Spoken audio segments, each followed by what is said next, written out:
how did you come to start the company? Were you inspired by Mark Zuckerberg and Facebook? Or was it something that you just thought, wow, that's happening over there, let's do something in Russia similar? Actually, it began even prior to Facebook's success when I had this projects for my fellow students when I was a student at the St. Petersburg State University.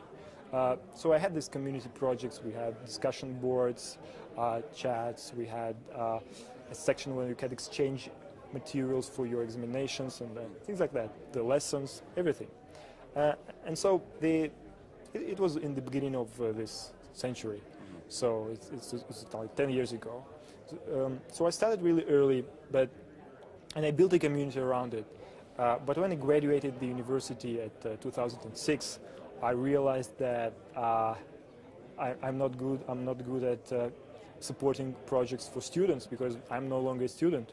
So what I had to do, I had to create a project for graduates and for young professionals who graduated to this high-profile important universities like St. Petersburg State University, Moscow State Universities, and so on. And it turned out to be very successful because there was really a need for it. I solved my personal problem because I needed a tool to keep in touch with my fellow students. And actually the Russian name of VK, which is Vkонтакте, means in touch. So this is a tool for staying in touch.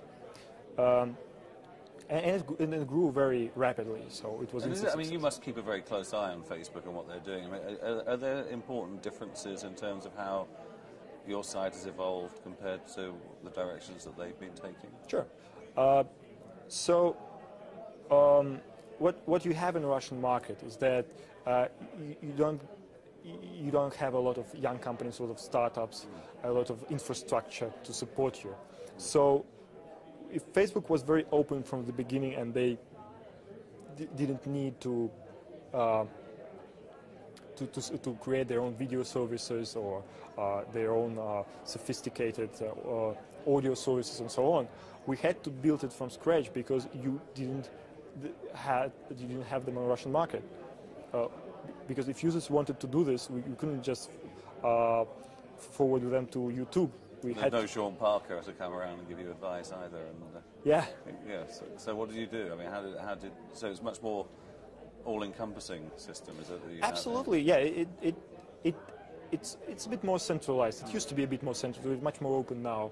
But at some point, VK accounted for 50% of Russian traffic. I'm not sure if it's true right now, but it used to be.